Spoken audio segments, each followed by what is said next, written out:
Invocando a proteção de Deus, declaro aberta a sessão desta tarde, cumprimentando a senhora Procuradora de Justiça, senhoras servidoras, aos advogados e partes eventualmente presentes.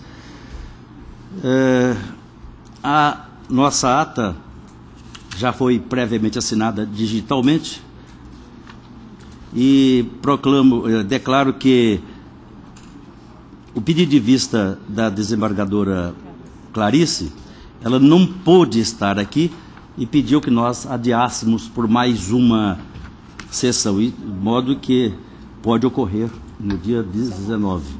Nós vamos trabalhar de manhã, né? É das 8 às 15. Só que aí a sessão vai começar às 14, normal. E depois vai... Então. Embora nós fomos avisados de que trabalharemos das 8 às 15, a sessão será aberta às 14 e só quando terminar que nós iremos para casa. E é retirado... deixa eu dar um número para... Aquele que foi adiado, eu não disse, é um do PJE. E o retirado é o 2 também do PJE. Esses são os que o desembargador Sebastião convocou. Peço, vênia, àqueles que pediram preferência para colocar em julgamento 2, em que Sua Excelência o desembargador Sebastião de Moraes Filho atua nos impedimentos do desembargador João. O primeiro deles, eu chamo a julgamento, é o 12 da pauta geral, é da relatoria de Sua Excelência a desembargadora Nilza Maria Poças de Carvalho, e aqui não está nem preferência, nada, né?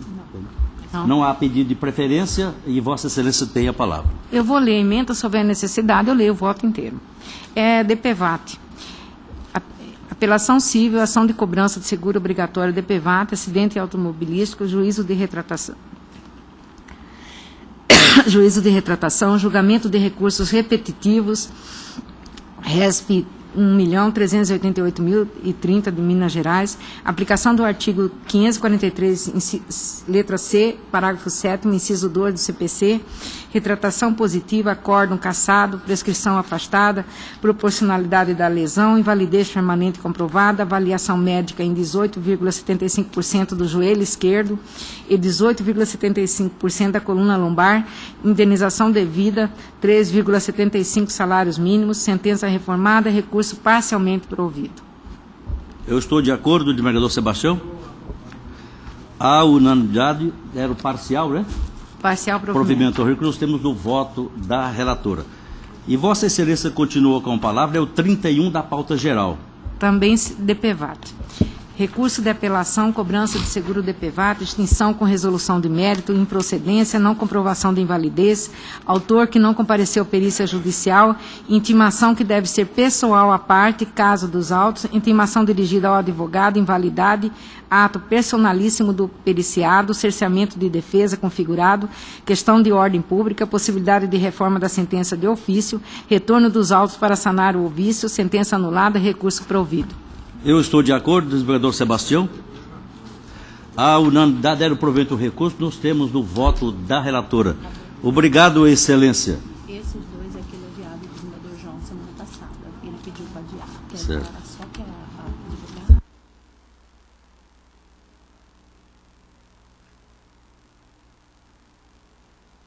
Desembargador João, aqui há 2 que Vossa Excelência pediu para revisitar os autos, e lembrando que aqui há um pedido de preferência com sustentação oral, mas Sua Excelência, a advogada, brilhantemente já o fez na sessão passada, de modo que nós, com muito constrangimento, diremos que não é possível. Vossa Excelência tem a palavra, desembargador João. É o 1 e 2 da pauta geral. Com licença, senhor presidente. Bom, eu vou então começar pela preliminação de defesa. Eu lembro o acordo do STJ que diz que o juiz pode julgar antecipadamente ali se os elementos constantes dos autos forem suficientes à formatação da convicção, que é o caso.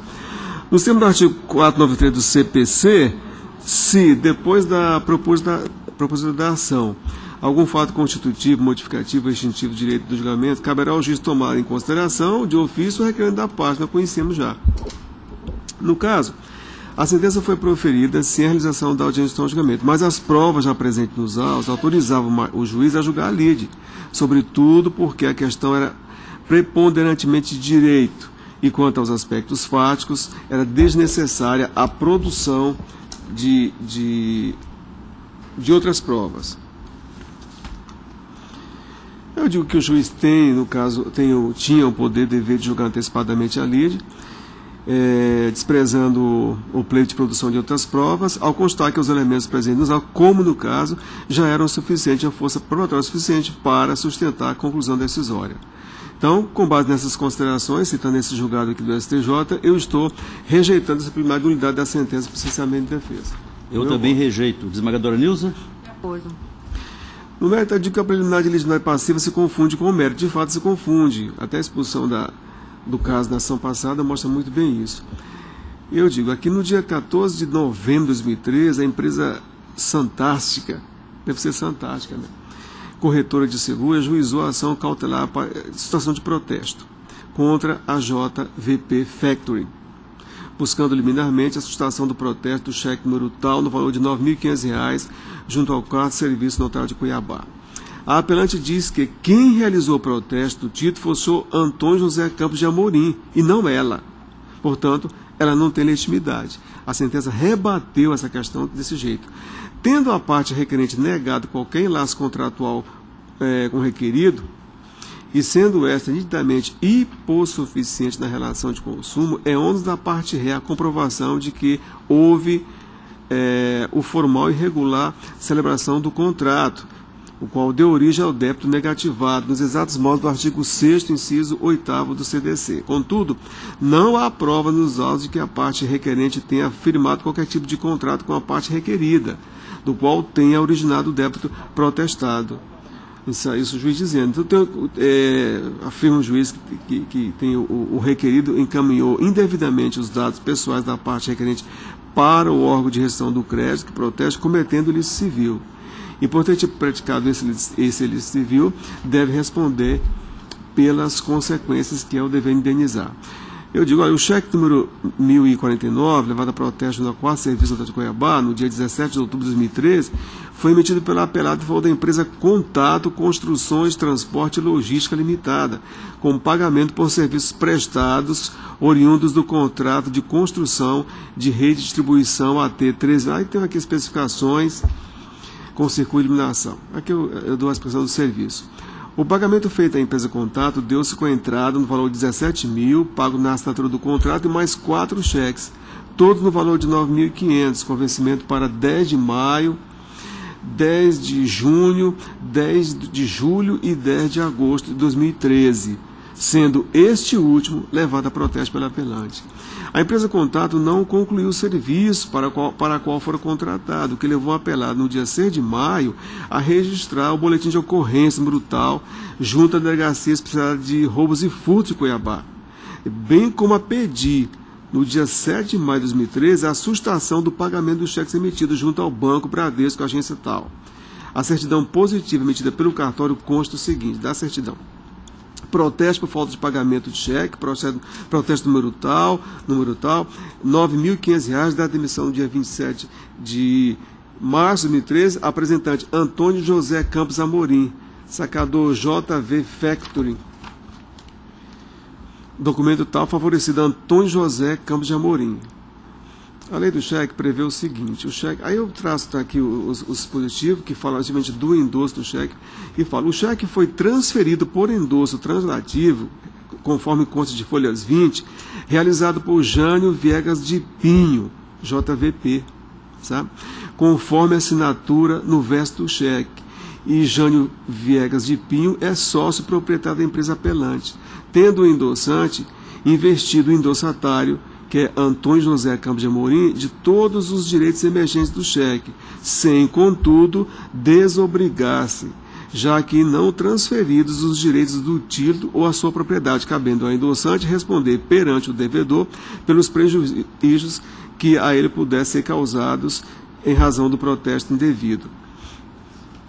Eu estou citando aqui um artigo do STJ que diz o seguinte: demanda indenizatória por danos morais em face do protesto indevido de duplicado não quitado mediante pagamento involuntário. Só responde dos morais o endossatário que recebe título de crédito por endosso mandato e o leva a protesto se extrapola os poderes de mandatário ou em razão de ato culposo próprio, como no caso de apontamento depois da ciência acerca do pagamento anterior ou da falta de desacato. Eu transcrevo aqui mais 2 julgados. E a minha conclusão é pelo desprovimento do recurso, senhor presidente. Tá? Inclusive, deixando de majorar os honorários, porque a sentença já fixou no máximo. Então, na apelação, naquela ação de principal, essa a minha conclusão, pelo desprovimento. E na ação cautelar, eu estou provendo o recurso também por manter a coerência lógica. Desprovendo os dois? Eu estou desprovendo o recurso da ação principal, mantendo a condenação e provendo que o juiz fez, e provendo o outro. Eu estou de acordo, em ambos, Vossa Excelência? Oi, Excelência, pela ordem. Só um minuto, se possível. Oi? Só uma questão de fato mesmo em relação ao cautelar foi provida. Se ela foi provida, por óbvio, a ação principal, isso Vossa Excelência, o relator, não manifestou, que é em relação ao prazo de 30 dias, como que se acolhe a principal, se a cautelar está viciada em tese, né?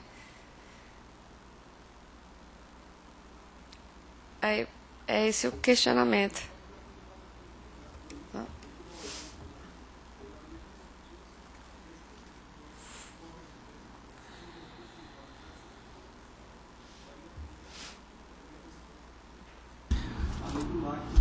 Obrigado, Excelência. Eu não escutei. Ela está dizendo que, se ficar aqui a trocar ideias, de um lado Vossa Excelência argue, ele contra-argumenta, isso é contraproducente, de modo que em embargos, eventuais embargos de declaração, isso será aclarado. Perfeito, obrigada. Bom trabalho. Proclamo o resultado no número 1 da pauta. Deram provimento ao recurso, nós temos do voto do relator, e no 2, desproveram também, nós temos do voto. Número 4 da pauta geral, de minha relatoria, a pedido de preferência.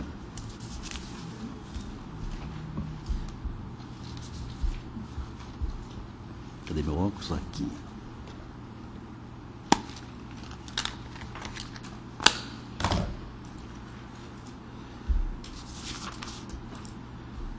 Egrégia Câmara, tratam-se de recursos de embargo de declaração interpostos por Moacir Luiz Giacomelli e Adriano Darcy Bevilacqua e outros, contra o acordo de folhas 1872/1877 e verso TJ de minha relatoria, exarado nos autos do recurso de apelação número 88.490 de 2016, cuja decisão desta Câmara foi a seguinte: a unanimidade prover o recurso.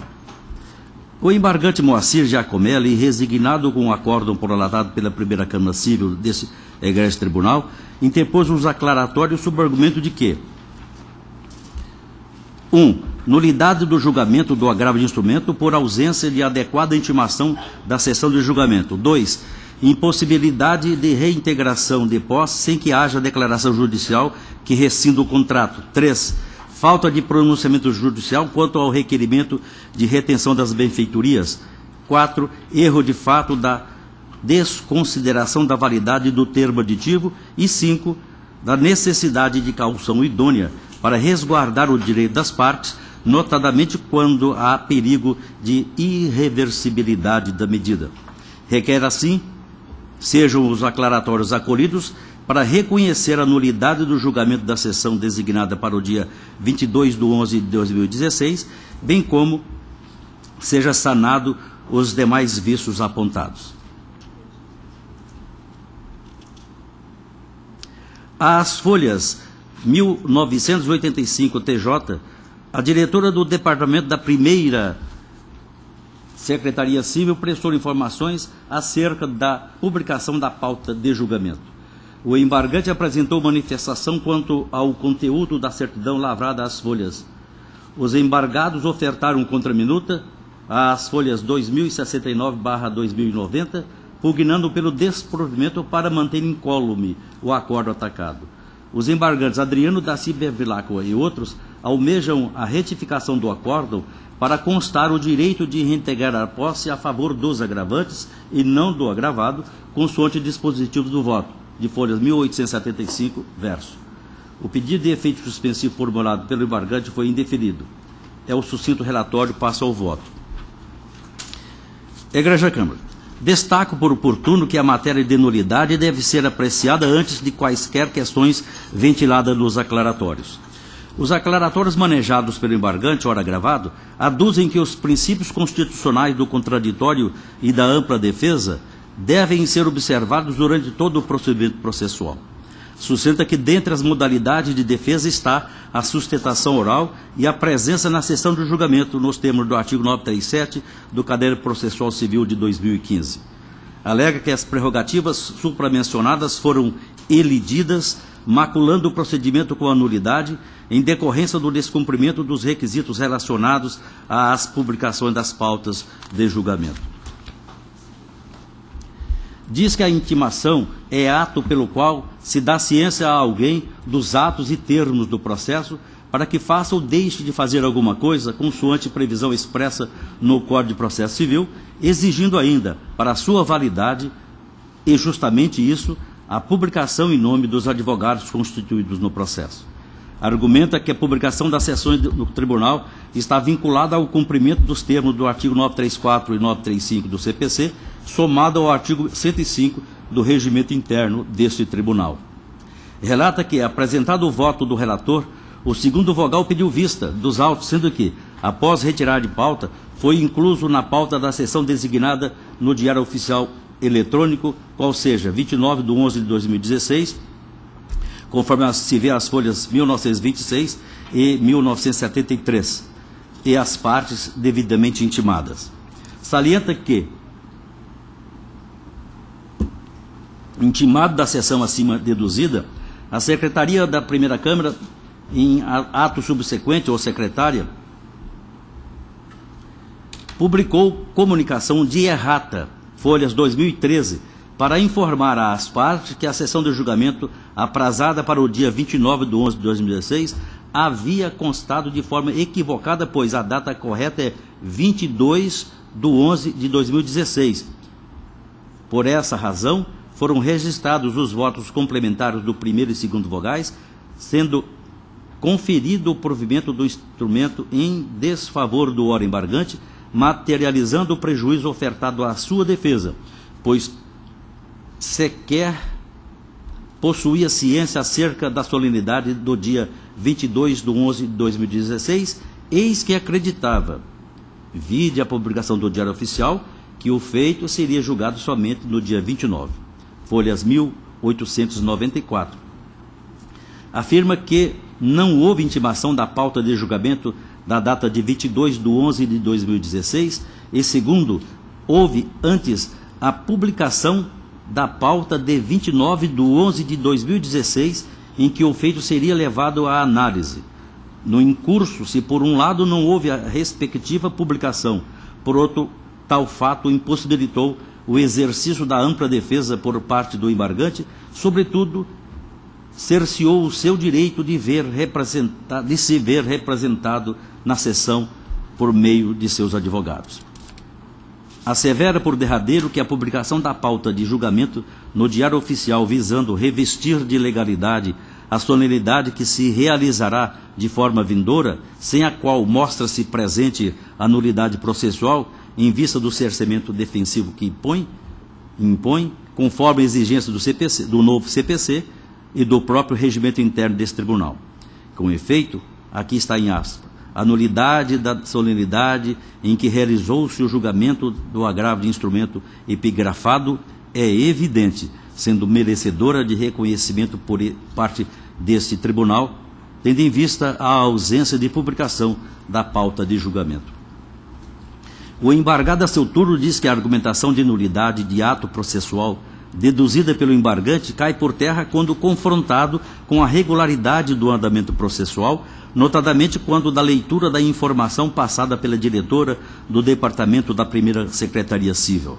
Consigna que não houve nenhuma violação dos direitos e garantias fundamentais, porquanto o equívoco praticado pelo Departamento da Primeira Secretaria Civil foi devidamente retificado a tempo e publicado no Diário de Justiça eletrônico, estando assim a insurgência fadada ao insucesso.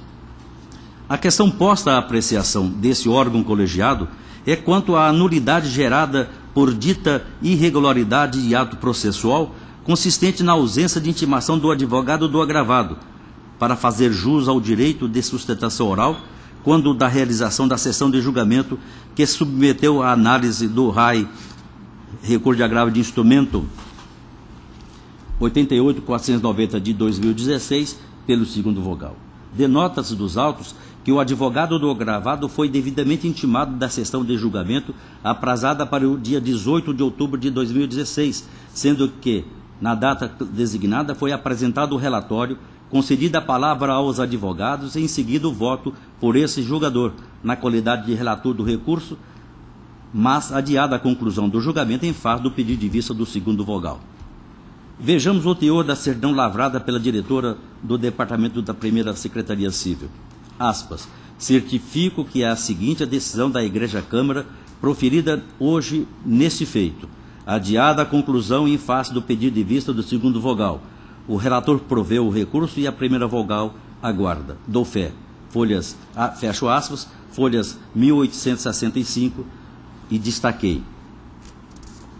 Dada vista dos autos ao digníssimo desembargador João Ferreira Filho, segundo vogal, aqueles foram devolvidos em sequência encaminhados para a designação de pauta de julgamento, quando ultimados os atos processuais de publicidade da sessão.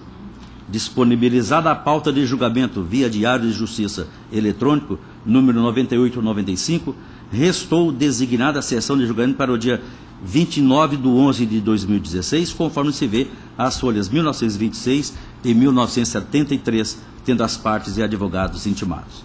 Entretanto, a sessão aprazada para o dia 29 sofreu alteração, razão pela qual foi emitido a comunicação no Diário de Justiça, o número já citado, 9896, página 25, informando que os processos constantes da pauta de julgamento disponibilizada na edição 9895, em 10 de 11 de 2016, e publicada em 11 de 11 de 2016, constou equivocadamente que o julgamento será realizado em 29 de 11 de 2016. Portanto, onde no cabeçalho se lê, será realizado em 29, leia-se, será realizado em 22 de 11 de 2016, folhas 2023. Ocorre que o prejuízo aduzido pelo embargante agravado não se afigura no caso em Testilha, isso porque seu advogado teve, no momento oportuno, direito à sustentação oral, quando da realização de sessão de julgamento, em que o relator apresentou o relatório e em seguida o voto, atendendo assim o que dispõe o artigo 937 do caput do artigo do novo Código de Processo Civil. Aí trago para leitura, mas deixo de fazer a leitura desse artigo em sessão para otimizarmos o nosso tempo. E continuo. Note-se que o mencionado artigo regulamenta a sustentação oral, provendo a ordem de sustentação e o prazo máximo para que os legitimados sustentem oralmente suas razões. Portanto, a regra determina que na sessão de julgamento, depois de exposição da causa pelo relator, o presidente dará a palavra sucessivamente às partes delineadas no artigo em voga, pelo prazo improrrogável de 15 minutos para cada um, a fim de sustentarem suas razões. Diante da situação acima deduzida, dedilhei os autos em busca do mencionado cerceamento de defesa, que inviabilizasse a sustentação oral. Entretanto, não constatei a irregularidade apontada, haja vista que na sessão de julgamento realizada em 22/11/2016, com a apresentação do voto do segundo vogal, não há indícios de que o voto do relator fosse alterado por algum fato não apreciado. Pelo contrário, o voto do segundo vogal ratificou o posicionamento do relator. Vejamos. Diz o segundo vogal: ratifico também a conclusão do ilustre relator de que o aditivo contratual de folhas 266 e 267, mencionado pelo agravado em contrarrazões, foi celebrado apenas com o vendedor Adriano Darcy Bevilacqua, envolvendo simples quitação de valores relativos a pacto diverso do contrato rescindendo, envolvendo outro imóvel rural e possibilidade de desconto / compensação dos valores a serem recebidos por Adriano em razão do contrato rescindendo. Pelo exposto, acompanhando o ilustre relator, provejo recurso para deferir o pedido de antecipação da tutela formulada pelos agravados e, assim, determinar a reintegração dos autores na posse do imóvel, concedendo o prazo de 30 dias para desocupação voluntária da área pelo agravado. E aí trago, desse sentido precedente do STJ, para, ao fim e ao cabo, dizer, diante de todo o processado, a pretensão arguída em sede de preliminar deve ser indeferida. Por todo exposto, rechaço a arguição de nulidade apontada. É como voto nesse ponto. Como vota, desembargador João? De acordo. Superada a tese ventilada pelo embargante, passo à apreciação do mérito. Como é sabido e consabido, para o acolhimento do recurso de embargos, faz-se necessária a demonstração de alguma das hipóteses elencadas no artigo 1022 do CPC, quais sejam obscuridade, contradição, omissão ou erro material, o que não restou demonstrado. Nada obstante, a decisão colegiada foi clara, coerente e explícita no enfrentamento da questão, não restando demonstrado qualquer vício. Isso porque a jurisprudência preconiza que o julgador não está obrigado a examinar e a aderir às teses desenvolvidas pelas partes, tampouco a rolá-las expressamente. Nesse sentido, o posicionamento do egresso superior do Tribunal de Justiça, eu trago aqui para documentação uma da relatoria da ministra Laurita Vaz, da 5ª turma, e continuo. Destaque: o julgador não está obrigado a esgotar os fundamentos e artigos de lei invocados pelas partes, sendo suficiente que exponha, de forma clara e precisa, os argumentos de sua convicção, com incidência das normas legais ou jurisprudência em que baseia sua decisão.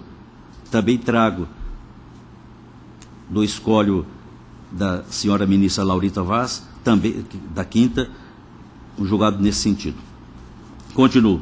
Nesse viés, inexistindo qualquer das hipóteses previstas no artigo 1022 do CPC de 2015, os embargos manejados por Moacir Luiz Giacomelli devem ser rejeitados. Todavia, pontuo sobre algumas das teses ventiladas. Da possibilidade de reintegração de posse em sede de ação rescisória.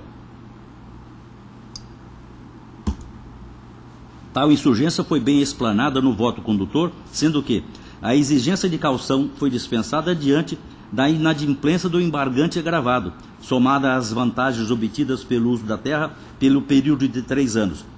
Ademais, há colacionado dos autos termo de acordo entre as partes litigantes, considerando que os agravantes autorizam o acesso ao imóvel pelo agravado para proceder à colheita da soja e, após a colheita, retirar todos os maquinários e seus pertences pessoais, conforme folhas 2150/2152.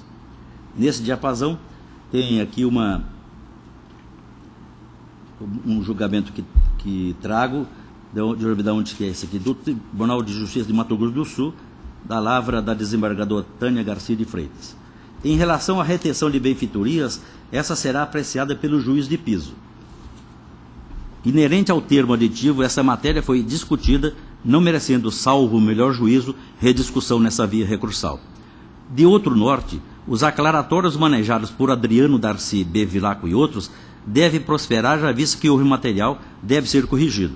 Com efeito, onde se lê, ante o exposto, dou provimento ao recurso aviado para reintegrar os agravados na posse do imóvel no prazo de 30 dias, folhas 1875, verso, leia-se, ante o exposto, dou provimento ao recurso aviado para reintegrar os agravantes na posse do imóvel no prazo de 30 dias. Ante o exposto, rejeito os embargos declaratórios aviados por Moacir Luiz Giacomelli e, por outro lado, dou provimento aos embargos declaratórios manejados por Adriano Darcy Beveraco e outros para corrigir o erro material do voto impugnado, devendo constar no dispositivo os seguintes dizeres: ante o exposto, dou provimento ao recurso aviado para reintegrar os agravantes na posse do imóvel no prazo de 30 dias. É como voto o desembargador João? De acordo. A unanimidade,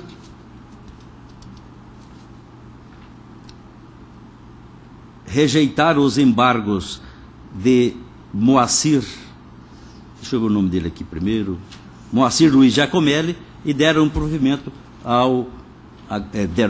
e acolheram os aclaratórios de Adriano Darcy Bevilacqua e outros. Nós temos do voto do relator. É aquele do senhor também, estava aguardando nenhum, são 2 embargos. Nessa sequência, né? E aí está pedindo sustentação oral. São pelas 2 partes, mas essa parte aqui está pedindo sustentação oral nos 2. Nesse aqui também? Também. Quem que é esse? Quem que é o advogado?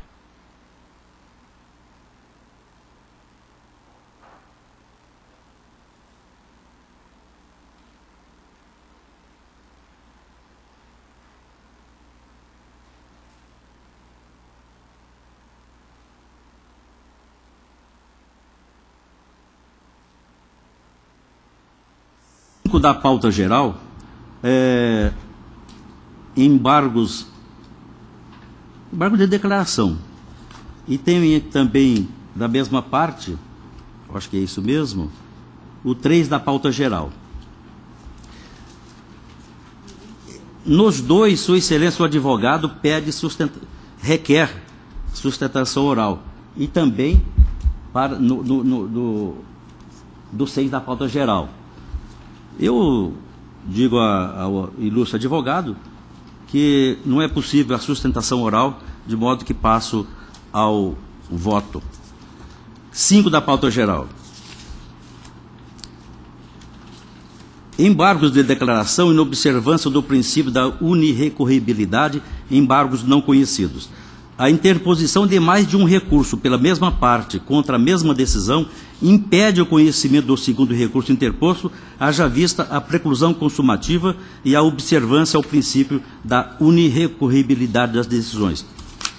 O voto não é extenso, mas a essência está aqui. Se Vossas Excelências quiserem, eu faço a leitura do voto. Eu não conheço desembargador Nilson? A unanimidade, não conhecer dos embargos dos termos do voto do relator. O número 3 da pauta é agravo regimental. Talvez pela emenda também nós possamos resolver. Recurso de agravo interno, decisão monocrática que não conheceu questão de ordem, acordo judicial com pedido de homologação para o fim de suspensão do processo, pedido de extinção condicionado ao cumprimento integral do referido acordo, sentença anulada, impossibilidade de comprovar o cumprimento integral, recurso conhecido e desprovido. Não há como declarar o trânsito em julgado de parte do acordo quando este é condicionado ao cumprimento integral, de forma que, não ocorrendo esse cumprimento, inexiste o trânsito em julgado parcial. É nesse sentido que voto, desembargador João? De acordo. A unanimidade. Não, esse aqui é desprover, porque eu fico fazendo confusão com... Agora, Quem pediu vista aqui? Quem pediu suspensão? Certo. Certo. O 6 da pauta geral é também embargo de declaração. Sua Excelência, o doutor Marcelo Bertoldo Barquete, ele pediu preferência com sustentação oral. E, embora fosse para nós um prazer ouvir Vossa Excelência, eu tenho também que, muito a contragosto, dizer que não é possível, porque, na verdade, contra leges, em algumas oportunidades após a vinda a lume do Código de Processo Civil de 2015, eu permitia, mas eu estava navegando contra a maré. Enquanto era um maremoto, uma marola, tudo bem, mas começou a formar-se um tsunami e eu falei, vou seguir realmente o princípio esculpido no novo Código de Processo Civil. De modo que eu vou passar a leitura do voto.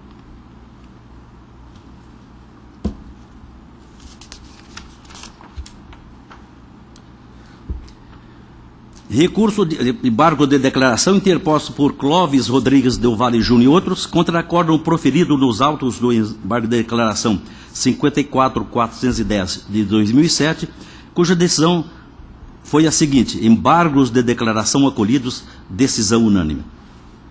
A parte agravante sustenta que existem inúmeros erros que merecem ser sanados sob pena de nulidade e contrariedade ao artigo 1022.3, inciso 3 do CPC. Relaciona como primeiro erro a inexistência de posicionamento do STJ quanto à existência ou não de inovação. Assevera que depreende-se que o acórdão combatido partiu da premissa errônea que o STJ teria asseverado a inexistência da inovação. Aponta como segundo erro o fato do Superior Tribunal de Justiça ter determinado apenas sanar o alegado vício de omissão contido no julgamento dos embargos de declaração, de forma que, ao anular inclusive a sentença, o acórdão acabou por incorrer em mais um erro, uma vez que tal providência não coaduna com o que foi determinado pelo STJ. Argumenta como terceiro erro o fato da decisão combatida ter asseverado que o julgamento do agravo instrumento 11.643 de 2004 teria sido proferido em caráter de provisoriedade em termos condicionais, precários e provisórios, jamais em caráter concludente e definitivo, razão pela qual seria cabível discutir-se novamente a possibilidade ou não do prosseguimento da ação rescisória, consoante os termos do acordo celebrado entre as partes. Sustenta como quarto erro a questão do acórdão ter asseverado por inúmeras vezes que não teria ocorrido a inovação entre as partes e que a ação devia ter o seu prosseguimento com a análise dos contratos primitivos e não do acordo avançado entre as partes. Todavia, o acordo possui inúmeras cláusulas: substituição do devedor, pactuação do novo valor para a compra de venda e renúncia ao direito a qualquer tipo de ação indenizatória, entre outras, a partir das quais depreende-se que o acordo foi entabulado com a nítida intenção de substituir o contrato anterior. Defende que na parte dispositiva do acordo embargado consta determinação para que as partes retornem à situação fática e jurídica que vigorava antes da prolação da sentença. Entretanto, partiu da premissa errônea de que o réu recorrente, Leandro Mussi, é que se encontrava na posse do imóvel antes da prolação da sentença. Todavia, a situação fática e jurídica que vigorava antes da prolação da sentença era a reintegração de posse e administração do imóvel em favor dos autores, ora embargantes, ficando assim configurado o quinto erro, porquanto devem, ou quem deveria estar na posse do imóvel são os autores. Menciona que o sexto erro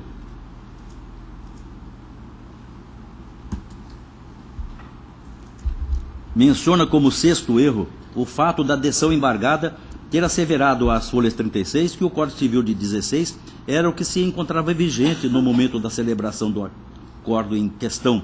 Portanto, o acordo entabulado entre as partes foi celebrado no dia 7 de 1 de 2004, ou seja, na vigência do Código Civil de 2002. Afirma que o sétimo erro consiste na apreciação de inovação recursal dos embargos declaratórios de Leandro Mussi, uma vez que a decisão embargada reconheceu expressamente que se tratava de inovação recursal à alegação da inexistência de inovação e, mesmo assim, ter apreciado a questão. Sustenta a existência de contradição e obscuridade, porquanto o acordo embargado anulou o julgamento do recurso de apelação e a sentença sob o fundamento de que tais decisões estariam eivadas pelo vício da omissão, porque não teriam apreciado a questão de ocorrência ou não da novação diante do acordo entabulado. Entretanto, a decisão embargada também assevera que as mesmas decisões teriam analisado a questão e ou substituição dos contratos primitivos pela avença. Prequestionam os artigos 472 e 473 do CPC de 73, o artigo 1022, inciso 1 a 3 do CPC de 2015. Ao final, requerem sejam acolhidos os embargos declaratórios, atribuindo-lhe efeitos infringentes para sanar os erros e a contradição ou obscuridade apontadas, contra razões apresentadas pelo embargador Leandro Mussi, pugnando pela rejeição e pela aplicação de multa por litigância de má-fé. Os embargados Geraldo Ambiel e outros não apresentaram contra-razões conforme certidão. É o sucinto relatório. Pois bem, Igreja Câmara, passa ao voto. Para o acolhimento do recurso de embargos, faz-se necessária a demonstração de alguma das hipóteses elencadas no artigo 22 do CPC, quais sejam obscuridade, contradição, omissão ou erro. Como é sabido, o recurso de embargos serve ao esclarecimento / aclaramento das questões postas na decisão, não se prestando a reanálise ou rediscussão da matéria já decidida, de forma que o mero inconformismo da parte não tem o condão de gerar a reconsideração da decisão. Aí trago, nesse sentido, um julgado da segunda turma do STJ, da relatoria do senhor ministro Humberto Martins. Feitas essas ponderações, passo à análise dos supostos vícios apontados pelos embargantes. Relacionam com o primeiro erro a inexistência de posicionamento do STJ quanto à existência ou não da novação.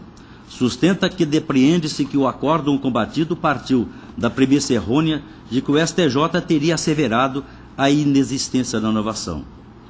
Malgrado os argumentos dos embargantes, inexiste tal erro, uma vez que o acórdão não partiu da premissa de que o STJ teria asseverado a existência ou a inexistência da novação, mas sim partiu da premissa da necessidade de análise dos vícios apontados, bem como para abordar a questão relativa à novação obrigacional, com sua determinação do STJ. Confira-se.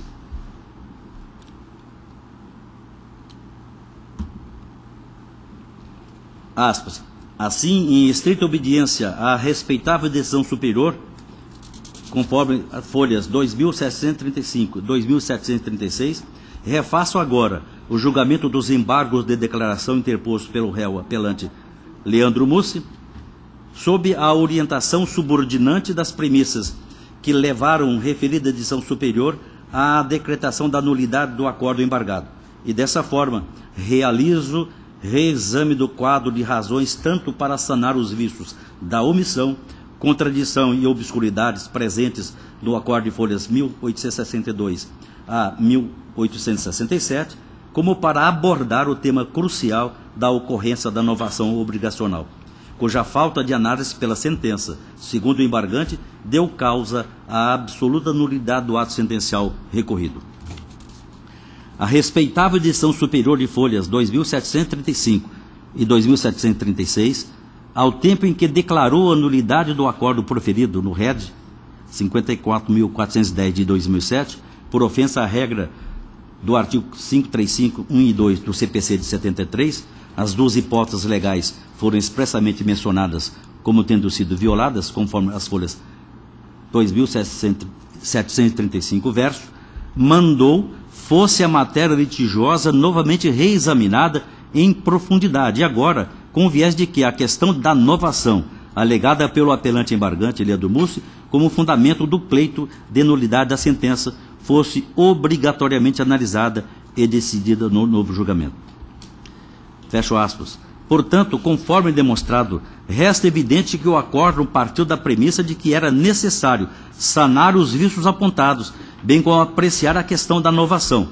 Todavia, ao verificar os trechos do acórdão colacionados pelos embargantes nesse recurso, identifico que neles há erro material, que podem levar à equivocada interpretação de que o acordo partiu da premissa errônea de que o STJ teria asseverado a inexistência da novação, razão pela qual passo a corrigi-los. Esclareço que o erro material pode ser conhecido a qualquer tempo e, inclusive, de ofício. Não é nenhuma novidade, não estamos aqui a dar lição. Eu estou apenas referindo-me ao que dispõe o Código. Artigo 494.1 do Código de Processo Civil estabelece: publicada a sentença, o juiz só poderá alterá-la: 1. Para corrigir-lhe, de ofício ou a requerimento da parte, inexatidões materiais ou erro de cálculo. Sobre o tema, eu trago aqui o escolho de Teotônio Negrão, deixe de fazer a leitura, e do Mato Grosso do Sul, um julgado do desembargador Marco Antônio Cândia. E continua: imperioso registrar que, embora haja um erro material no que se refere à questão da novação, a sua correção não implica em qualquer modificação no resultado do julgamento. Portanto, corrijo o erro material para que, onde se lê, em primeiro lugar, o teor impositivo da respeitável decisão de folhas 2735/2736, não deixa margem para quem queira trilhar senda divergente à tese de inocorrência da novação. Leia-se: em primeiro lugar,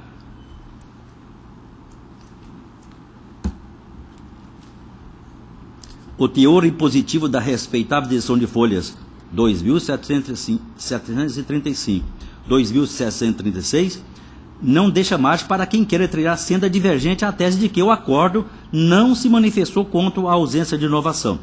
Onde se lê: a sustentação sentencial, que foi absorvida e ratificada pelo vedano acórdão embargado, RAC 84.649 de 2006, está em conflito irreconciliável com o entendimento manifestado pelo digno ministro Marco Buzzi, nas linhas soberanas da respeitável decisão de folhas já multicitadas, pois, para o ministro, de modo algum ocorreu o fenômeno da novação, já que as partes solicitaram expressamente apenas a suspensão do processo, grafando, inclusive, com letras maiúsculas, o vocábulo suspensão no corpo do petitório, como um grito de alerta bradado justamente para sublinhar que o caráter condicional daquela decisão, o caráter condicional daquela composição precária. E para não deixar dúvida alguma a esse respeito, acrescentar que a extinção do processo, escrita assim também em letras garrafais, só haveria de ser decretada em sendo integral e definitivamente cumprido o presente acordo. Folhas 849. Daí porque o digno ministro Marco Buzzi, diante da literalidade inequívoca dos termos condicionais e precários do acordo, só poderia mesmo reconhecer e dizer o óbvio, ou seja, tendo em vista a solicitação das partes, determinação de mera suspensão do processo e não de extinção da ação até o cumprimento do final do acordo. E, efetivamente, não se poderia concluir pela ocorrência de inovação das obrigações pretéritas, razão pela qual, e consequentemente, evidencia-se no acórdão do RAC 84.649 de 2006 a violação ao artigo 535.1 e 2 do CPC, como alegado pelo recorrente. Leia-se: a sustentação sentencial que foi absorvida e ratificada pelo venerando acordo do RAC 84.649 de 2006 está em conflito irreconciliável com o entendimento manifestado pelo digno ministro Marco Buzzi nas linhas soberanas da respeitável decisão, pois, para o ministro, de modo algum ocorreu a análise do fenômeno da novação, já que as partes solicitaram expressamente apenas a suspensão do processo, grafando, inclusive com letras maiúsculas, o vocábulo suspensão no corpo do petitório, como um grito de alerta bradado justamente para sublinhar que o caráter condicional daquela composição precária. E para não deixar dúvida alguma a esse respeito, acrescentaram que a extinção do processo, escrita assim também em letras garrafais, só haveria de ser decretada em sendo integral e definitivamente cumprido o presente acordo. Daí porque o digno ministro, diante da literalidade inequívoca dos termos condicionais e precários do acordo, só poderia mesmo reconhecer e dizer o óbvio, ou seja, que o acórdão anteriormente proferido consignou os vícios, tão somente que, embora que o acórdão proferido consignou quanto aos vícios alegados, tão somente que, embora o acordo não tenha sido cumprido com o retorno do processo ao seu regular prosseguimento, diversamente do que entende o embargante, ele não deixa de existir, devendo ser respeitadas e aproveitadas as cláusulas livremente pactuadas na avença, perfazendo o julgamento da demanda nos termos do acordado. Sem, contudo, manifestar-se sobre a ausência de inovação, tendo em vista a solicitação das partes para determinação decisória de mera suspensão do feito e não extinção da ação até o julgamento do acordo. Nesses termos, evidencia-se a violação aos artigos 535, 1 e 2 do CPC, como alegado pelo recorrente. Onde se lê: é por isso que a declaração de nulidade do acordo embargado, o RAC 84.649 de 2006, por conta assentado em premissa jurídica errônea e destituída do necessário apoio fático correspondente, contamina e também compromete a validade da própria sentença, já que o acordo ratificou os fundamentos e conclusões sentenciais no tocante à ocorrência da novação, quando, na visão do ilustre prolator da rescisão de folhas 2.735 e 2.736 do STJ, esse fenômeno jurídico inocorreu no caso, leia-se: é por isso que a declaração de nulidade do acordo embargado, porquanto assentado em premissa jurídica errônea e destituída do necessário apoio fático correspondente, contamina e também compromete a validade da própria sentença, já que o acordo ratificou os fundamentos e conclusões sentenciais no tocante à ocorrência de inovação, quando, na visão do ilustre prolator da decisão, esse fenômeno jurídico não foi analisado no caso. Onde se lê: já se disse aqui que a ocorrência da transação típica foi afastada pela respeitável edição de folhas 2.735 e 2.736 STJ, o que torna a discussão dessa questão irrelevante e contraproducente, pouco importando se verdadeira ou falsa a premissa sentencial que reconheceu o fenômeno, mas, quanto à eficácia modificativa / substitutiva do acordo, ou seja, quanto ao acordo ter efetivamente alterado e substituído as avenças anteriormente pactuadas entre as partes. Folhas 1524. Cabe observar que nem a palavra novação, nem em referência a qualquer hipótese do artigo 999 do CPC, do Código Civil de 1916, nem a expressão formal de qualquer ideia capaz de transmitir animus novandi, ou seja, o desejo das partes de operar a alteração e substituição das avenças anteriormente pactuadas, notadamente a transformação radical e substitutiva dos direitos e obrigações constantes dos instrumentos particulares juntados às folhas 21/32. Conforme se vê também em 1524, as folhas 1524. Pode ser identificada no conteúdo do instrumento de folhas 846/850, que é o acordo. Folha 2837.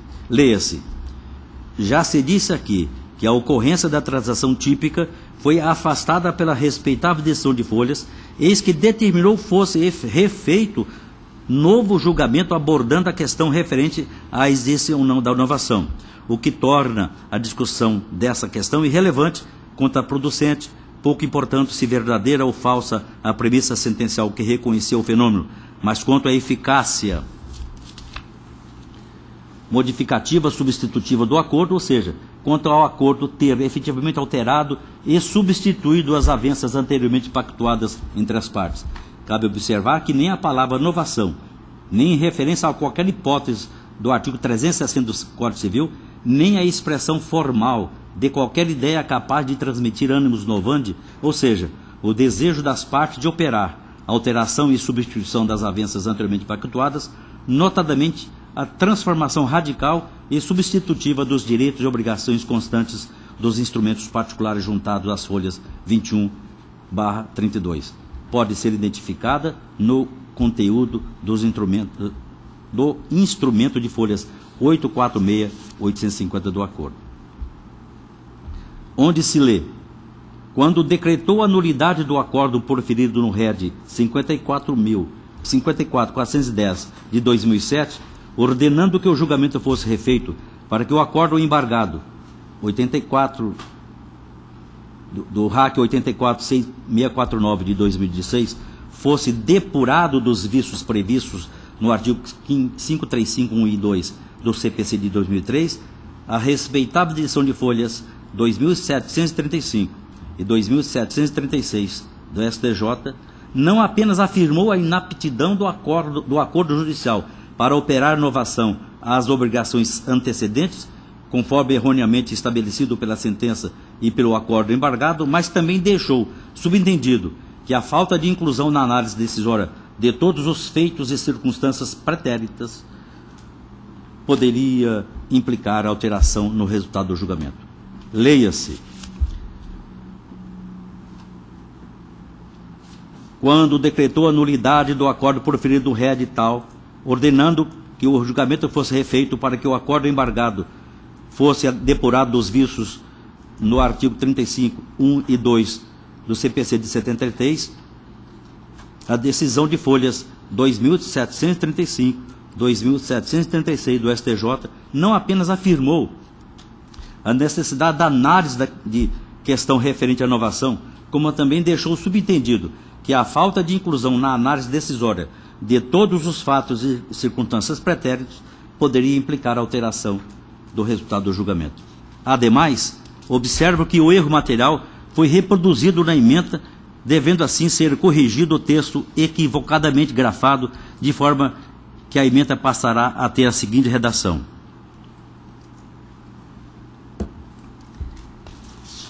é o tamanho de um voto, mas eu vou ter que ler.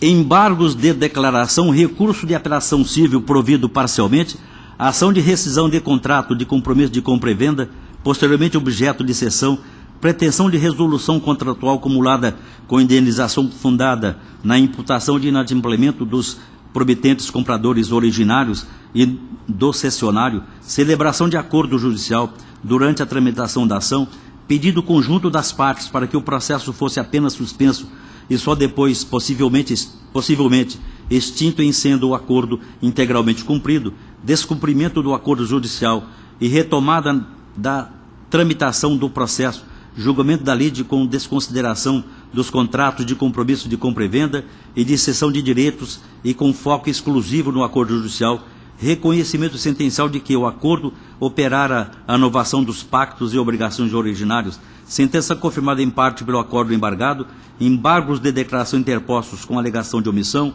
contradição e obscuridade, rejeição, anulação do acordo embargado pelo Superior Tribunal de Justiça, decisão superior que reconhece os vícios do artigo 535.1 e 2 do CPC e afirma que, na verdade, o acórdão não se manifestou sobre a ausência de inovação, tendo em vista a determinação de suspensão do processo e não a sua extinção. Ordem superior para que os declaratórios sejam julgados novamente sob esse enfoque: rejulgamento da matéria com efeitos infringentes, reconhecimento da nulidade do acordo e, consequentemente, da sentença por ele confirmada.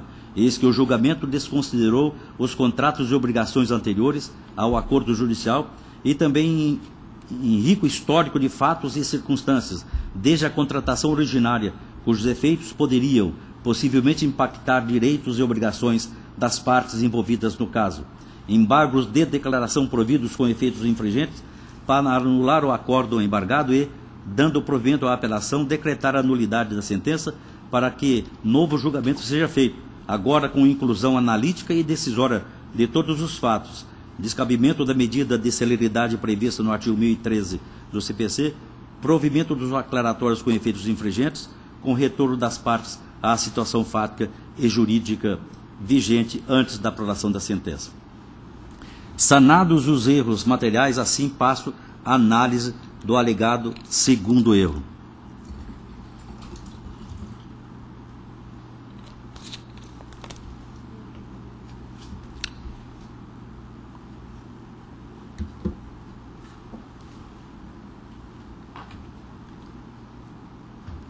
relatado pelos embargantes, qual seja o fato do Superior Tribunal de Justiça ter determinado apenas sanar o alegado vício da omissão contido no julgamento dos embargos de declaração, de forma que, ao anular inclusive a sentença, o acordo acabou por incorrer em mais um erro, uma vez que tal providência não coaduna com o que foi determinado pelo STJ. Nesse particular, ainda existe qualquer erro, pois ao reanalisar os embargos a fim de sanar os vícios conforme determinado pelo STJ, foi atribuído efeitos infringentes, declarando nulo o acordo embargado 84649 de 2006, provendo o apelo e anulando a sentença de primeiro grau, ou seja, não se pode confundir resultado do novo julgamento com erro, pois resta evidente que a reanálise da matéria, conforme determinado pelo STJ, poderia ou não alterar o resultado do julgamento, sendo certo que no caso dos autos, as questões apresentadas foram acolhidas de forma que o resultado desse novo julgamento foi contrário às pretensões dos embargantes. Argumenta como terceiro erro o fato da decisão combatida ter asseverado que o julgamento do agravo de instrumento 11.643 de 2004 teria sido proferido em caráter de provisoriedade em termos condicionais, precários e provisórios, jamais em caráter concludente e definitivo, razão pela qual seria cabível discutir-se novamente a possibilidade ou não do prosseguimento da ação rescisória, consoante os termos do acordo relevado entre as partes. Todavia, é evidente que o julgamento do supracitado recurso de agravo, ao abordar tal questão, não a tratou com a provisoriedade, tampouco em termos condicionais e precariedade. A tese do embargante não prospera, eis que o acordo elucidou suficientemente a questão. Confira-se. Aspas, em segundo lugar, se referidas questões realmente foram ou não abordadas pelo Tribunal quando do julgamento do RAI 11.643 de 2004, o fato é que o digno relator do acordo embargado tomou a novação obrigacional como fato de ocorrência real, consumada e imutável. Entretanto, essa questão em particular fora pacificada no passado em caráter meramente precário e provisório, ou seja, como a exceção de contrato não cumprido ainda não tinha sido enfrentada e decidida pelo juiz de primeiro grau, ela foi tangenciada no julgamento do RAI 11.643 de 2004, apenas como reforço à conclusão de que, em primeira avaliação, o inadimplemento de Irlando Mussi parecia patente e injustificável, mas tudo isso dito de modo condicional, até porque, como a instrução ainda não tinha sido finalizada, com o esgotamento de todas as possibilidades de produção probatória a respeito de todos os fatos e questões atinentes ao mérito, e a questão do exceptio residia no núcleo meritório da lide. O juiz não dispunha de elementos caracterizadores da responsabilidade exclusiva do réu Mussi pelo inadimplemento. Fecho aspas, folhas 2.822 e verso e 2.883. Afirma que o quinto erro está na parte dispositiva do acordo embargado, porquanto consta a determinação para que as partes retornem à situação fática e jurídica que vigorava antes da aprovação da sentença. Entretanto, partiu da premissa errônea de que o réu recorrente Leandro Mussi é que se encontrava na posse do imóvel antes da aprovação da sentença. Entretanto, a situação fática e jurídica que vigorava antes da aprovação da sentença era a reintegração de posse e a administração do imóvel em favor dos autores, ora embargantes, ou seja, eles é que deveriam estar na posse do imóvel. Sem razão, os embargantes, por conta da parte dispositiva do acordo, determinou o retorno à situação fática e jurídica que vigorava antes da aprovação da sentença e, somando-se a isto, também vedou a reintegração dos autores da posse do imóvel. Isso porque a reintegração de posse em favor dos autores foi confirmada na sentença que, por sua vez, foi anulada pelo acordo embargado. Menciona no sexto erro o fato da decisão embargada ter asseverado às folhas 36 que o Código Civil de 2016 era o que se encontrava vigente no momento da celebração do acordo em questão. Entretanto, o acordo entabulado foi celebrado no dia 7 de 1 de 2004, ou seja, na vigência do Código de 2002. Nesse aspecto, verifico que assiste razão aos embargantes, porquanto o acordo de folhas 846/850 foi assinado no dia 7 de 1 de 2004, restando evidente o erro material que passo a sanar. Aí faço a correção em seguida. Deixa eu fazer a leitura, porque é nesse sentido que faço. Afirma que o 7º erro consiste na apreciação de inovação recursal dos embargos declaratórios de Leandro Mussi, uma vez que a decisão embargada reconheceu expressamente que se tratava de um recursal à alegação da inexistência de inovação e, mesmo assim, ter apreciado a questão. Neste particular, inexiste o erro afirmado pelos embargantes, porquanto, muito embora o acórdão tenha reconhecido que se tratava de inovação recursal à questão referente à ausência ou não da inovação, o fato é que o julgamento foi refeito com análise da tese por determinação superior do Superior Tribunal de Justiça. Confira-se a respeitável decisão superior de folhas 2.735, 2.736, ao tempo em que declarou a nulidade do acordo proferido no RED 54.410 de 2007, por ofensa à regra do artigo 535.1 e 2 do CPC de 73, as duas hipóteses foram expressamente mencionadas como tendo sido violadas, mandou fosse a matéria litigiosa novamente reexaminada em profundidade, e agora com o viés de que a questão da inovação, alegada pelo apelante embargante Leandro Mussi, fosse fundamento do pleito de nulidade da sentença, fosse obrigatoriamente analisada e decidida no novo julgamento. Folhas 2.872, destaquei. Por oportuno, transcrevo o trecho da decisão proferida pelo eminente ministro Marco Buzzi, digno relator do recurso especial 1.199.974 de Mato Grosso. E não poderia ser de outro estado, nós estamos tratando disso. Aspas, sem contudo manifestar-se sobre a existência de inovação, tendo em vista a determinação de suspensão do feito e não extinção da ação até o cumprimento do acordo. Nesses termos, evidencia-se a violação ao artigo 535.1 e 2 do CPC. Do exposto na fórmula do artigo 557, parágrafo 1º-A do CPC, dou por venda o recurso especial para cassar a decisão proferida em sede de embargo de declaração, determinando que outra seja proferida, sanando-se os vícios apontados.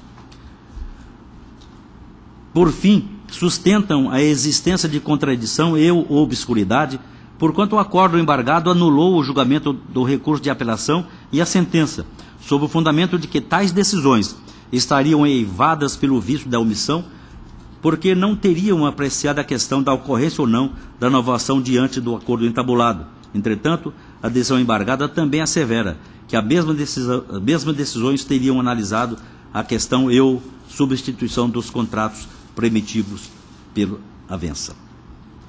Inexiste a contradição apresentada, pois, conforme já informado a Lures, o Superior Tribunal de Justiça entendeu que não ocorreu manifestação acerca da ausência de inovação. Assim, o STJ afirmou que houve omissão e determinou que este tribunal proferisse nova decisão.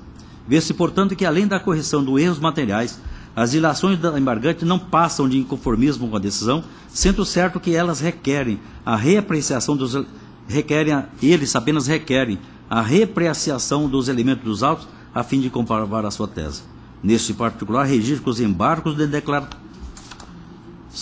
não devem ser utilizados para provocar um reforço na fundamentação ou para suposta correção de má apreciação de prova, nem tampouco para a veiculação de quaisquer críticas nesse sentido, porque estas são nítidas matérias de mérito e que, portanto, não se cingem aos estreitos limites dessa espécie recursal. No que se refere ao pré-questionamento requerido, a jurisprudência preconiza que o julgador não está obrigado a examinar e a aderir às teses desenvolvidas pelas partes, tampouco a rolá-las expressamente, sendo suficientes que exponha, de forma clara e precisa, os argumentos de sua convicção, com incidência das normas legais ou jurisprudência em que baseia sua decisão, cuja ausência de indicação expressa dos dispositivos legais, eventualmente incidentes, não configura omissão ao acordo. Aí trago julgados aqui também da ilustre ministra Lauri Tavares e o anterior do ex-ministro Salvio de Figueiredo. E concluo, ante o exposto, acolho parcialmente os embargos de declaração, tão somente para que sejam corrigidos os erros materiais apontados nos termos acima definidos, mantendo inalterados os demais pontos. É como voto. Como vota, desembargador João? Desembargador Nilson? De acordo. A unanimidade acolheram parcialmente os embargos de declaração nos termos do voto do relator. Deixa eu descansar.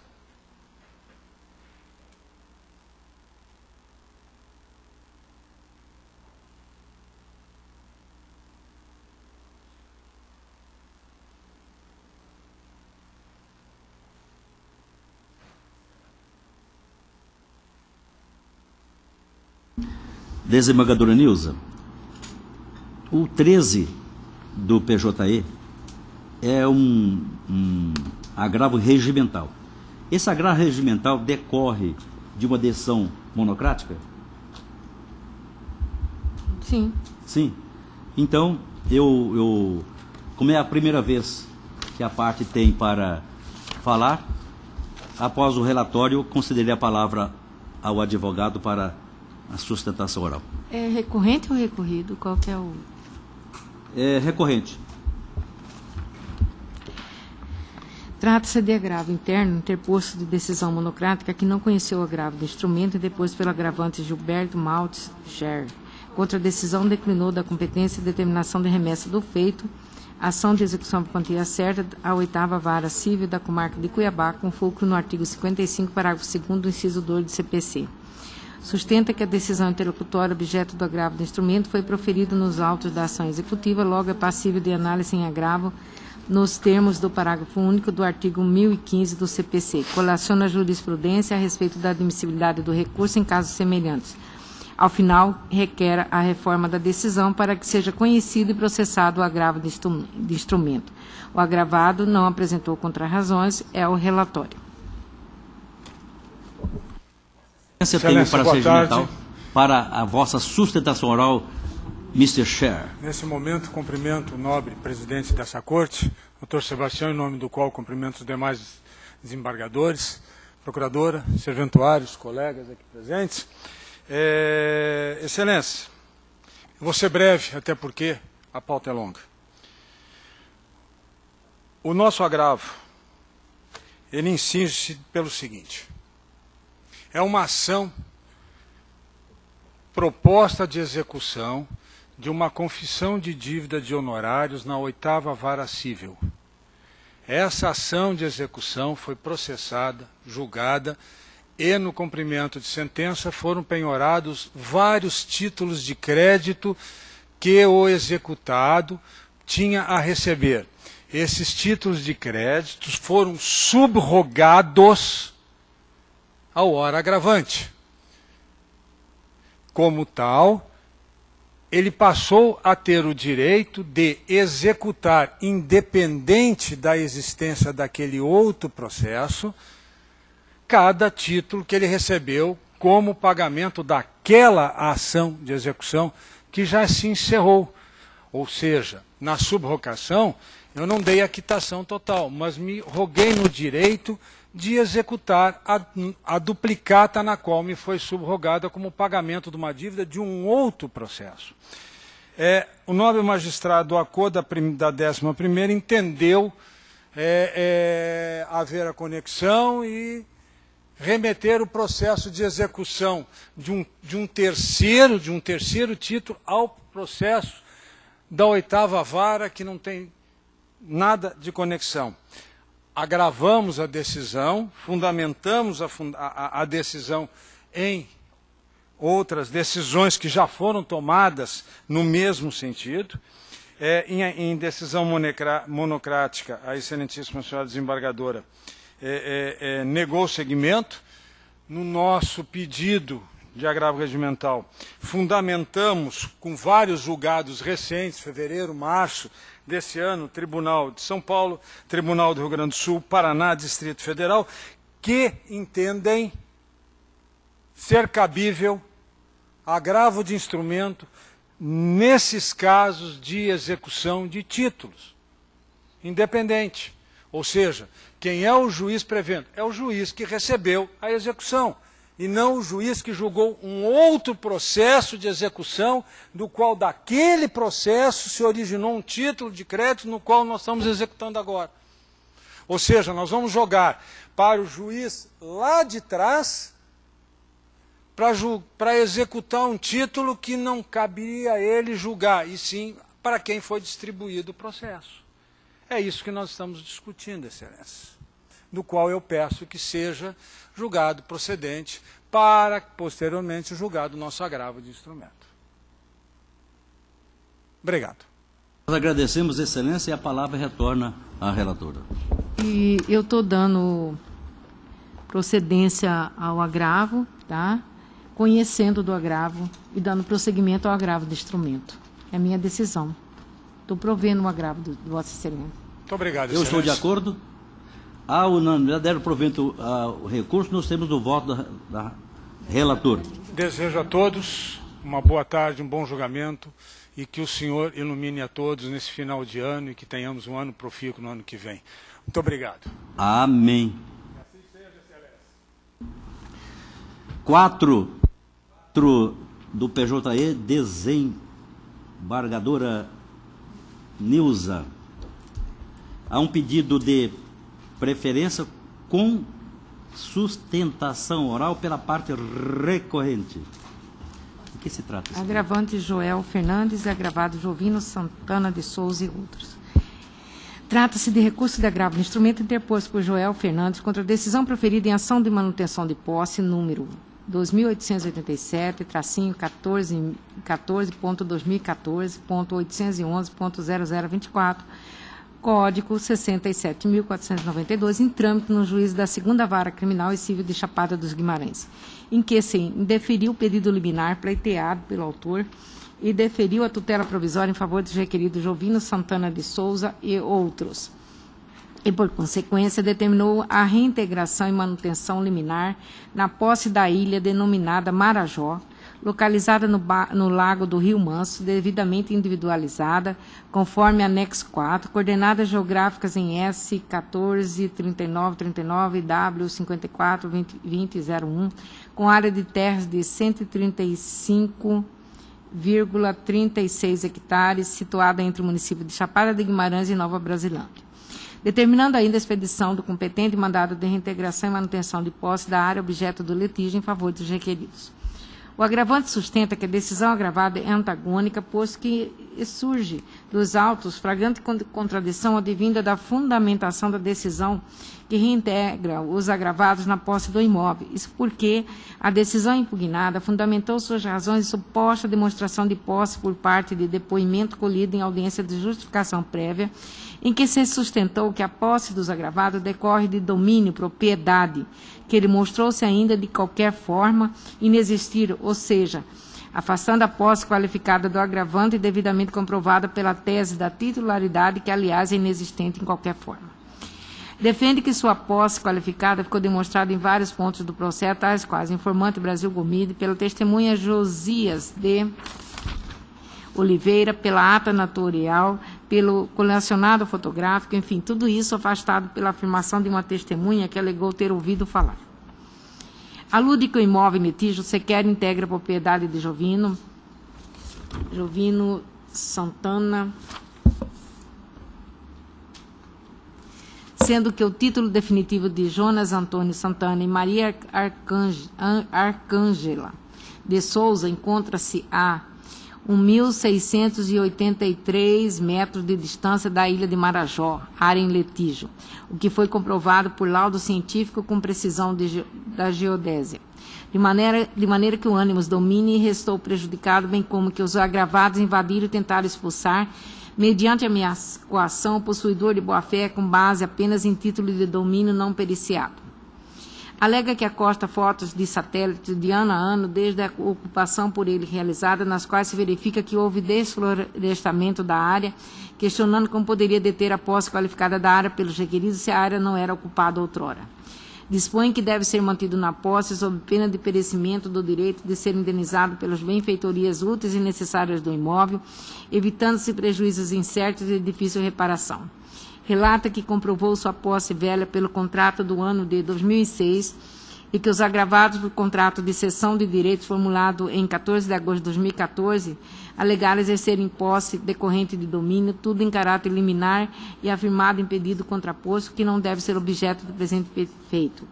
Sustenta que sua posse é velha e não autoriza a concessão de liminar, haja visto que o rito é do artigo 588 do CPC, ou seja, o rito ordinário. Afirma que, para evitar que os agravados se apropriem devidamente das benfeitorias realizadas, é indispensável que o agravante seja retido na posse do imóvel até a sentença de mérito a ser proferida por Vossa Excelência, em virtude da impossibilidade de se remover e de se realocar as edificações ora perseguidas, ou até que os agravados remunerem o agravante de todos os investimentos e serviços que foram feitos no imóvel, consoante documentos anexos que dão conta da existência da realização das edificações de benfeitorias úteis e necessárias. Dispõe que, após consulta realizada nesta data junto à Casa Militar e Secretaria de Segurança Pública, não foi realizado nenhum pedido de reintegração de posse, razão pela qual, buscando uma solução do conflito de forma menos onerosa para a estrutura social atualmente existente, evitando responsabilizações futuras de terceiro, bem como da própria legalidade e agindo com cautela necessária, evitando eventuais conflitos agrários, pugna pela suspensão do cumprimento da reintegração de posse proferida até a remessa de ofício ao Comitê Estadual de Acompanhamento de Conflitos Fundiários do Estado de Mato Grosso e seu apoio no cumprimento da determinação da decisão remessa agravada. Requer a revogação da liminar, de modo a assegurar ao agravante o direito de retenção pela posse do imóvel até sentença final de mérito ou enquanto não for indenizado em dinheiro pelos agravados, pelas benfeitorias úteis e necessárias introduzidas no imóvel, quais sejam todos os investimentos e serviços que foram feitos no imóvel, que se encontram minuciosamente descritos na ata notarial anexa e que totaliza a quantia de R$300 mil. O conhecimento do presente recurso e o deferimento liminar da tutela antecipada, como autoriza o artigo 1019 do Código de Processo Civil de 2015, no sentido de determinar a imediata expedição de mandado proibitório em desfavor dos agravados, ou, se não for esse o entendimento, que seja suspensa a reintegração de posse em andamento, para que seja enviado ofício ao Comitê Agrário Estadual de Acompanhamento de Conflitos Agrários para a confecção de estudo de situação para posterior cumprimento com as angulações. O pedido liminar foi indeferido, em contra-razões os agravados requereram o desprovimento do recurso. É o relatório.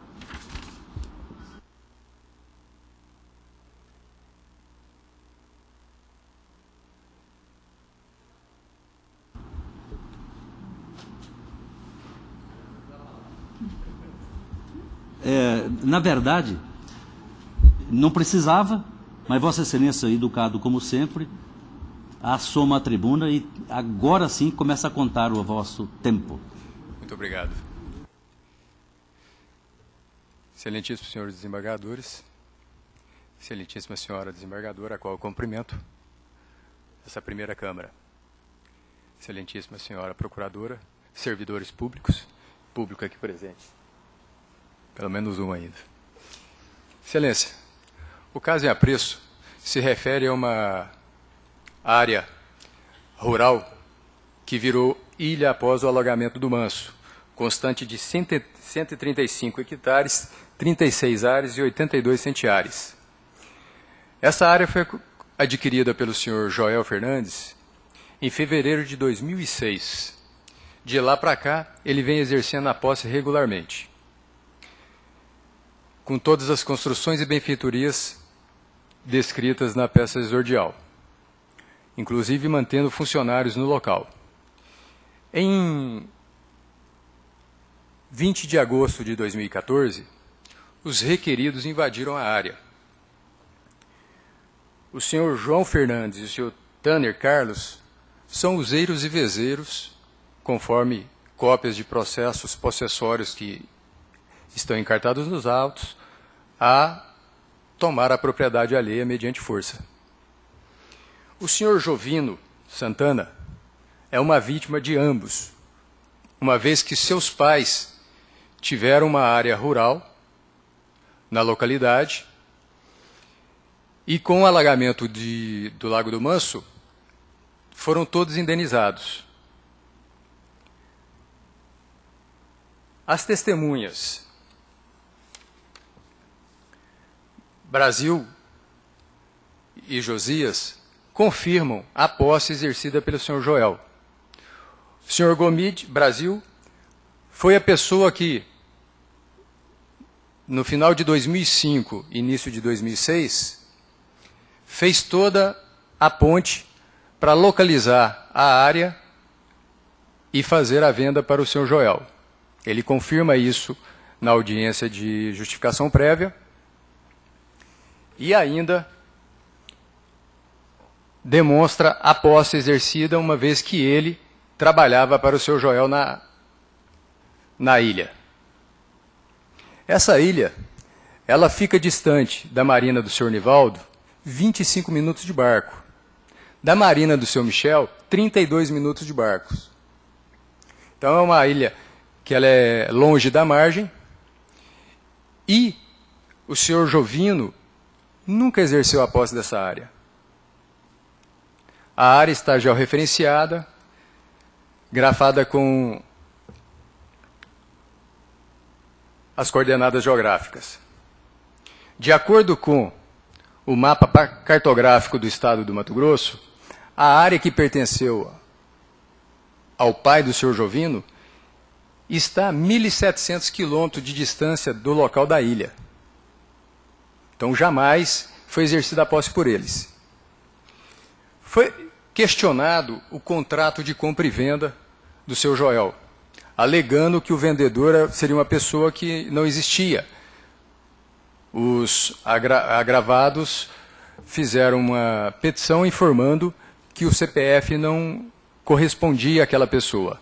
Foi oficiado o cartório do sexto ofício, que autenticou as assinaturas em 2006, a qual encaminhou para os autos os documentos constantes do vendedor para o senhor Joel. Isso em fevereiro de 2006.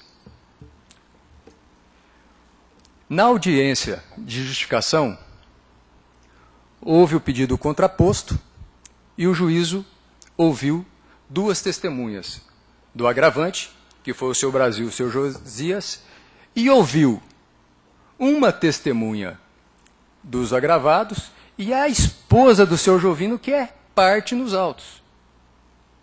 Ela informa em seu depoimento que eles não exerciam a posse da ilha.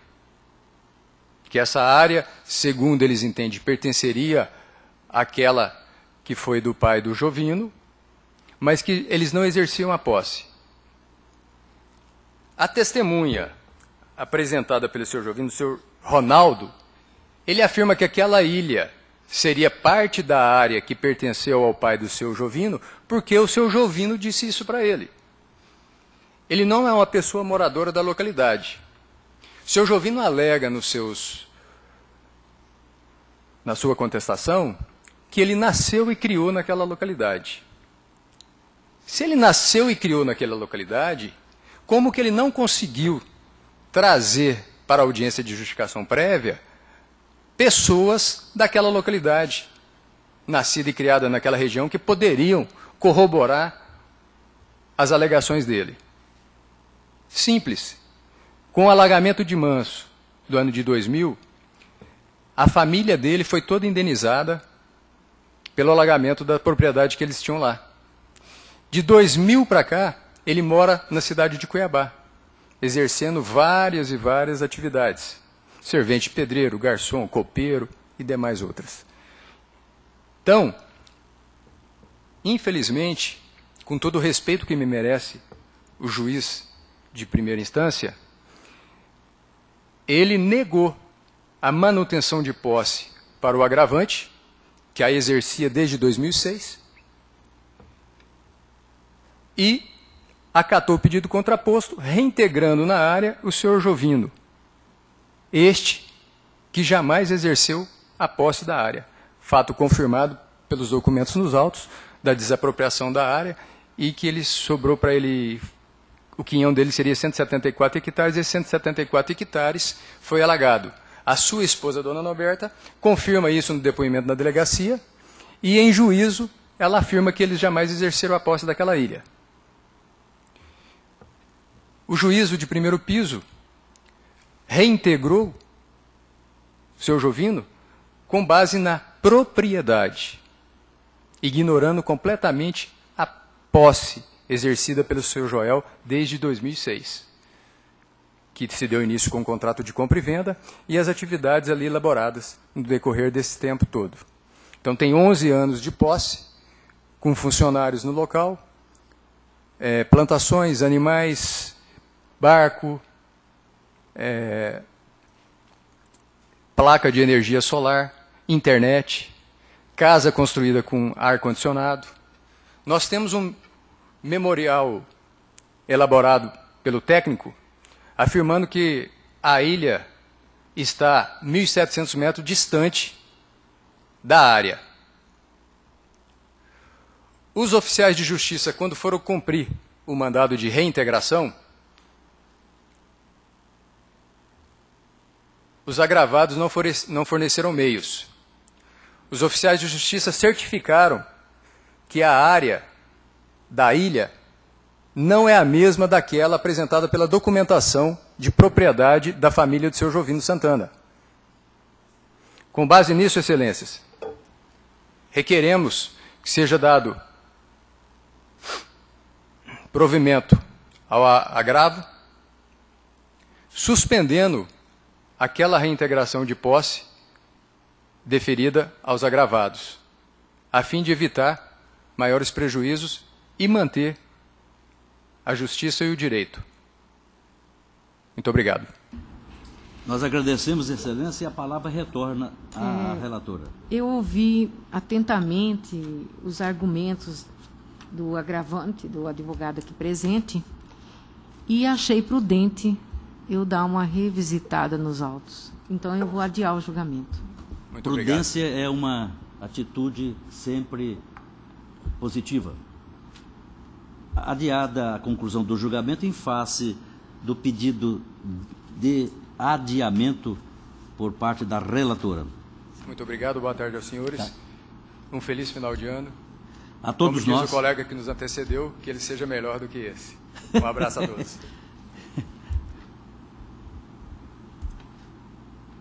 Desembargadora Nilza, o 11 do PJE, pedido de preferência, do que se trata aqui? Redenção. Do agravado. Sim. Do banco. É. Eu vou ler a emenda, se houver necessidade de ler o voto. Sim. Recurso de agravo interno em agravo de instrumento, indeferimento do pedido de efeito suspensivo, ausência de elementos relevantes para a modificação da decisão agravada, agravo interno desprovido. Esse agravo interno foi feito pela redenção. Redenção, e o agravado é o banco BBM. Eu estou de acordo, desembargador João. A unanimidade desprover o recurso, tema do voto da relatora. Vamos agora àqueles em que Sua Excelência agora, com maior efetividade, atua, senhora procuradora. Desembargador João, o 20 da pauta geral, o parecer é pela improcedência, exceção De suspeição. de suspeição. É 20 ou é 7 na pauta? Não, porque 20 é 7. É 7 na pauta. Olha, anota direito aí, viu? Eu falei 7. Gente, aqui na verdade não se trata de exceção de Suspeição? Aqui é uma operação civil que envolve a ação de guarda com alimentos e regulamentação. Não, mas é o 7, desembargador. Ele falou 20. É, ele falou errado. Eu falei errado, é o 7. E com mulher não discute. O 7 do doutora da Nilza. Nilza. Aí, tá vendo? Tem o 3 do PJE. É o 7 da pauta geral? Pauta Tá. geral. Não. É, da pauta geral. É, o 7 é Desculpa. exceção de suspeição. O parecer é pela improcedência e eu estou julgando improcedente. Eu mantenho o parecer. Eu estou de acordo. A unanimidade julgar improcedente a exceção. Vamos todos para... Vamos 20, desembargador João. O parecer é pelo desprovimento, Eu mantenho. que está ratificado. Eu estou provendo parcialmente o recurso apenas para ressalvar que o valor dos alimentos definitivos retroagirá em relação ao valor dos provisórios até a data da citação. Então, o meu voto... Eu estou de acordo? De acordo. A unanimidade é parcial para o provimento do recurso, nós temos do voto do relator em dissonância com o parecer ministerial. 21, desembargadora Nilza. Parecer pelo desprovimento do recurso e eu estou desprovendo o recurso. Mantenho. Ratifico. Eu estou de acordo. O desembargador João. A unanimidade desprover o recurso, nós temos do voto da relatora em consonância com o parecer ministerial. E o 27, desembargador Nilza. Parecer pelo desprovimento. Mantenho. Eu estou conhecendo em parte e desprovendo. Na parte conhecida, desprovendo. É. Desembargador João? De acordo? De acordo. A unanimidade desprover o recurso nos termos do voto da relatora em consonância com o parecer ministerial. 28, desembargadora Nilza, pelo desprovimento também. E eu estou desprovendo. Eu ratifico. A unanimidade desprover o recurso nos termos do voto da relatora e...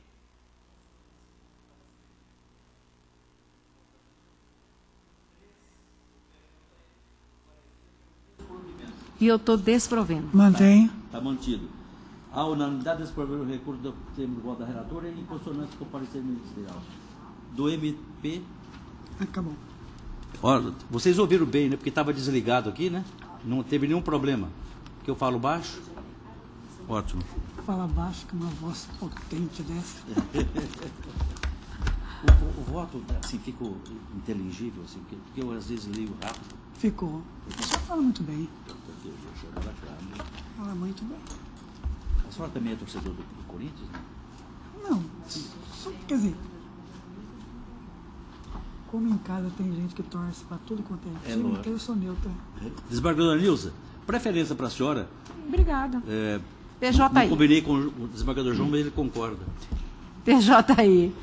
Só Estou desprovendo anunciar. do PJI. O 6, o 7, o 9, Tô com meu dedão assim. o 10, o 15 e o 17. Peço vista do 9. Sempre andar Sim, senhor. Do PJI? Nunca tive problema. Tá. de chorar. Então, Bom, né? então O no... dedo já não está sentindo. Não. PJI.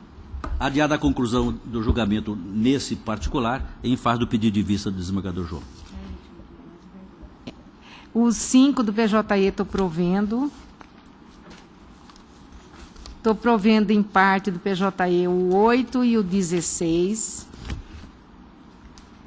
Estou conhecendo em parte e desprovendo o 14 do PJI. E no 12, agravo interno provido e agravo de instrumento provido. Eu julguei ao mesmo tempo.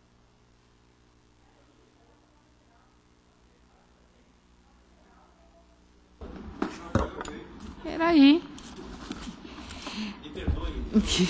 Estou desprovendo a pauta geral, os recursos do 10, do 22, 24, 30, 33, 34. Isso aqui é 34, né? 34. 37, 41, 43, 45, 46, 47, 48, 49, 50, 51, 53, 54, 56. Recurso provido, o 8, o 29, o 35, o 40, o 44. Você separa quando tem preliminar? Tem que separar, tá. Recurso provido parcialmente, 13, 23, 25, 26, 32, 38, 42, 52, 58.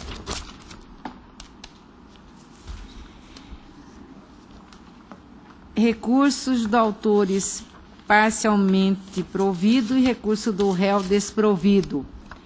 O 55, o 57.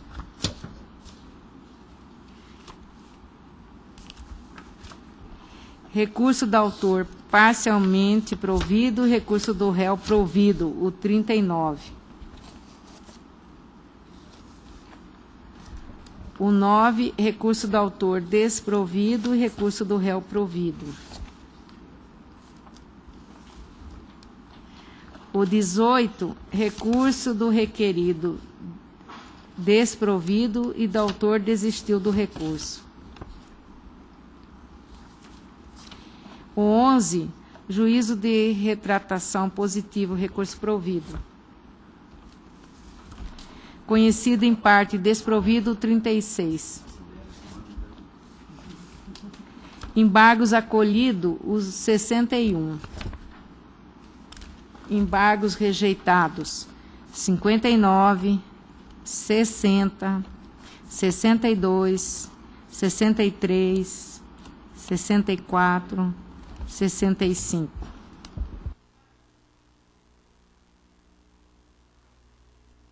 Eu tenho o 14 da pauta do DPVAT, recurso desprovido, o 15, recurso desprovido, o 16, sentença mantida, recurso desprovido, o 17, recurso adesivo desprovido, recurso parcialmente provido, da Posto Seguro, e o 19, recurso de ambas as partes desprovido.